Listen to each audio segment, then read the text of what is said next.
Bonjour à tous, on commence cette revue de presse en France avec le Paris Saint-Germain qui a battu hier Lorient 1-0. Les Parisiens se sont ainsi qualifiés pour les huitièmes de finale de la Coupe de France où ils affronteront le Football Club de Pau. Paris a donc fait le service minimum selon l'équipe. A noter aussi qu'à l'issue de la rencontre, Leonardo est venu mettre les choses au clair devant la presse concernant le dossier Cavani. Il a notamment révélé que le meilleur buteur de l'histoire du club avait demandé à partir de Paris. On part maintenant en Espagne où le Barça jouait ce dimanche soir contre Grenade. Victoire des Blaugrana 1-0 avec un but de Messi. Un premier succès pour Quique Setién dans la lignée de Valverde si on ne regarde que le tableau des scores. Mais pour Mundo Deportivo, il y avait une grande différence. Setién, ça se voit, placarde le média catalan sur sa couverture. Une meilleure pression sur l'adversaire, un jeu plus rapide et plus de possession. Voilà ce que le journal a noté. Le sourire semble être revenu sur les visages des supporters coulés et c'est aussi le cas pour le quotidien Sport qui parle ce lundi de grands espoirs concernant ce nouveau Barça. Toujours dans la presse ibérique, le Barça a donc pris les 3 points hier, de même que le Real Madrid. Les deux équipes sont donc toujours en tête du classement du championnat à égalité de points. Et pour As, ce n'est plus qu'une Liga à 2 désormais, car l'écart s'est creusé entre les deux rivaux et leurs poursuivants.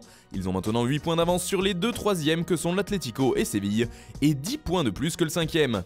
Un constat que fait également Marca et qui semble marquant, d'autant qu'en début de saison, le championnat était particulièrement serré et disputé.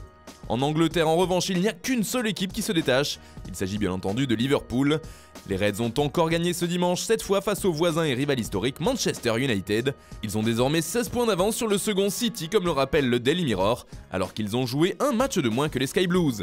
Toujours invaincu en championnat, Liverpool est tout simplement injouable en ce moment, à l'image de leur star Mohamed Salah, buteur hier. Ce dernier fait aussi la une du Daily Express et du Sun qui rendent hommage à la bonne forme de l'international égyptien. Du côté de l'Italie, la Juve creuse l'écart avec l'Inter. Les Nerazzurri n'ont pu faire mieux qu'un match nul contre Lecce alors que la Juventus, elle, a pris les 3 points face à Parme. Victoire 2-1 grâce notamment au célèbre Cristiano Ronaldo, double buteur ce dimanche. CR fait 7 et ciao s'amuse la Gazzetta dello Sport car le Portugais a marqué lors des 7 dernières rencontres avec la vieille dame. Il fait aussi la une de Tuttosport qui rappelle que la Juve a maintenant 4 points d'avance sur son dauphin et qui parle d'un CR7 d'or. Enfin, le Corriere dello Sport aussi en fait sa couverture et met en avant la Juve et son buteur qui s'échappe au classement. Et puis on termine ce tour de la presse par le Portugal où Bruno Fernandes est le joueur qui fait le plus parler.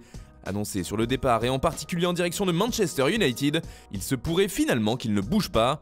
En tout cas, le Sporting ne cède pas selon Record, soit United paye 60 millions d'euros plus 10 millions de bonus, soit Fernandes ne bougera pas et il n'y aura pas de négociation, explique le journal. Pourtant, la dernière rencontre jouée par le milieu portugais semblait bien comme un match d'adieu à son public. Affaire à suivre. Voilà, c'est tout pour ce matin, bonne journée à tous, on se retrouve très vite pour une nouvelle vidéo sur Foot Mercato.